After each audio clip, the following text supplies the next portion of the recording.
एक यूएफओ अचानक से राइस्टार के गांव में घुसता है। वो काफी तेज स्पीड से राइस्टार के घर की ओर बढ़ रहा था। उसके बाद वो यूएफओ राइस्टार के घर के सामने आकर रुक जाता है और उसमें से निकलता है एक एलियन। उसके चेहरे पर अलग ही गुस्सा दिख रहा था। दूसरी तरफ राइस्टार घर पर गहरी नींद में सोया हुआ था। तभी अचानक से वही एलियन राइस्टार के पास आकर अपने हाथों से राइस्टार का बदन स्कैन कर रहा था। कुछ ही पलों में वह एलियन राइस्टार का रूप ले लेता है। वह बिल्कुल राइस्टार जैसा दिख रहा था। फिर एलियन असली राइस्टार को उसी यूएफओ से कहीं तो भेज देता है। उसके बाद क्या था, वो एलियन दूसरे गांव में तेजी से आकर देखता है। उस गांव के लोग बहुत खुश थे और हंसते खेलते जिंदगी बिता रहे थे। परंतु एलियन को उनकी खुशी देखी नहीं गई और उसने एक लॉन्चर हाथ में पकड़ी और सबके बीचों बीच निशाना लगाकर उधर मिसाइल भेजी। उसके बाद सभी गांव के लोग वहीं पर मर गए। एलियन यहाँ तक ही नहीं रुका, उसने पूरे गांव के घरों को तहस नहस कर दिया। चंद सेकंड में गांव तबाह हो गया। राइस्टार को देखकर लोग बोलने लगे, अरे राइस्टार, तुम ये क्या कर रहे?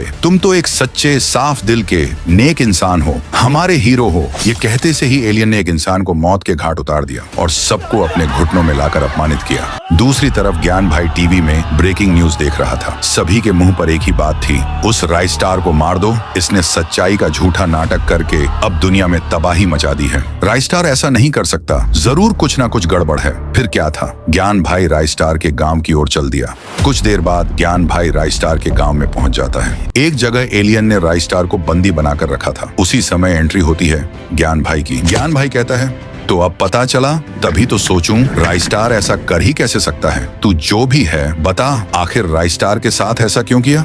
तभी एलियन रुक के कहने लगता है, मैं एलियन हूँ। ये बात है 5 साल पहले की, जब मेरा बच्चा गलती से धरती पर इसी गांव में आ पहुंचा। जब तक मैं बच्चे के पास पहुंचा तब तक इस राइस्टार ने मेरे बच्चे को मार दिया था। इसीलिए मैंने तभी से ठान लिया था कि इसे एक बार सबक सिखाऊंगा। ज्ञान भाई कहता है, ओह अच्छा, तो तुम 5 साल पहले क्रैश यूएफओ की बात कर रहे हो। वो गलती से नहीं आया था, बल्कि यूएफओ ही क्रैश हुआ था। तभी राइस्टार उस आग को देखकर उसकी ओर भागा। आखिर उधर क्या हुआ, इसलिए तभी उसने तुम्हारे बच्चे को मरा देख उसी के पास रुक गया। उसे बच्चे के पास देख तुमको ऐसा लगा कि मेरे बच्चे को राइस्टार ने ही मारा है। ओह यार, तो मुझे माफ कर दो, मेरी गलतफहमी की वजह से तुमको कितनी तकलीफ हुई। अब मुझे पता चल गया कि राइस्टार ने मेरे बच्चे को नहीं मारा। उसके बाद क्या था, एलियन ज्ञान भाई और राइस्टार को अलविदा कहकर यूएफओ में बैठ के यहाँ से हमेशा हमेशा के लिए चला गया।